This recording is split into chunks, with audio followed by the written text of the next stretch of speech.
Mesdames, Mesdemoiselles, Messieurs, bonjour. Le moulin de Longchamp, les marronniers plus que centenaires du bois de Boulogne, les images des caméramens de Gilbert Lariaga, les tribunes de Longchamp, toutes blanches, qui scintillent sous le soleil, un soleil exceptionnel.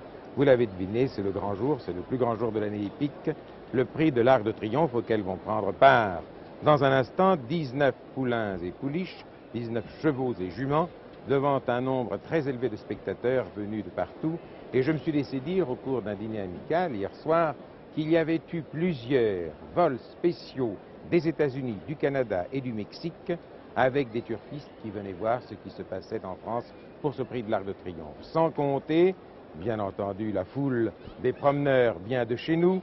Vous avez raison, mesdames et messieurs, de prendre la pelouse de Longchamp pour un lieu de distraction. Les courses ne sauraient être qu'une distraction. Elles peuvent aussi parfois devenir une passion, mais point trop n'en faut.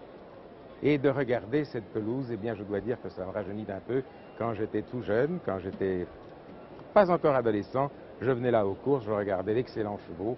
Et ma foi, la question que se posent tous les parieurs, c'est de savoir si à force de mettre de l'argent sur les chevaux, à force de donner à l'État la possibilité de prélever les sommes qui, en fin de compte, après l'électrification des campagnes et après l'adduction d'eau dans un certain nombre d'endroits qui ne sont pas très favorisés, évidemment, il ne s'agit pas de la banlieue parisienne et des environs de la Tour Eiffel, si au-delà de tous ces travaux que l'on fait avec l'argent prélevé sur les enjeux engagés au pari mutuel, on a ou on n'a pas amélioré la race chevaline.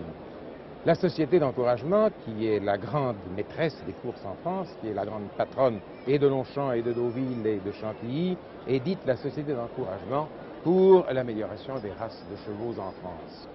Les chevaux s'améliorent-ils?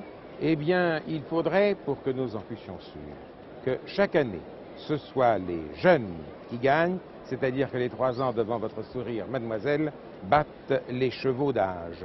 En général, disons sur les 20 dernières années, ce sont les poulains et pouliches de 3 ans qui ont battu le plus souvent les chevaux d'âge dans le prix de l'Arc de Triomphe, mais il arrive des fois, comme par exemple, il n'y a pas si longtemps la victoire de Leslos, où les 3 premiers du tiercé du prix de l'Arc de Triomphe étaient des chevaux de 4 et 5 ans.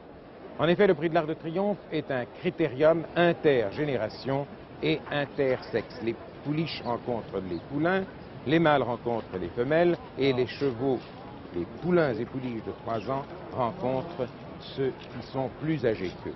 Le cheval le plus âgé cette année porte le numéro 1, c'est un hasard. Il s'appelle Mister Sictop et c'est un cheval français.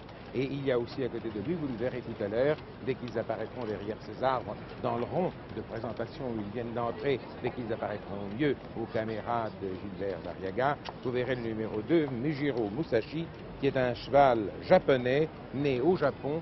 Il vient courir pour la première fois en Europe, on ne sait rien de lui. Et c'est à se demander si les pur-sang anglais du Japon ont exactement le même gabarit que les pur-sang anglais d'Europe. Mister Sictop, le numéro 1, Mujiro Musashi, le voilà. Le numéro 2, il porte une sorte de capuchon sur la tête et on ne le voit pas encore très bien.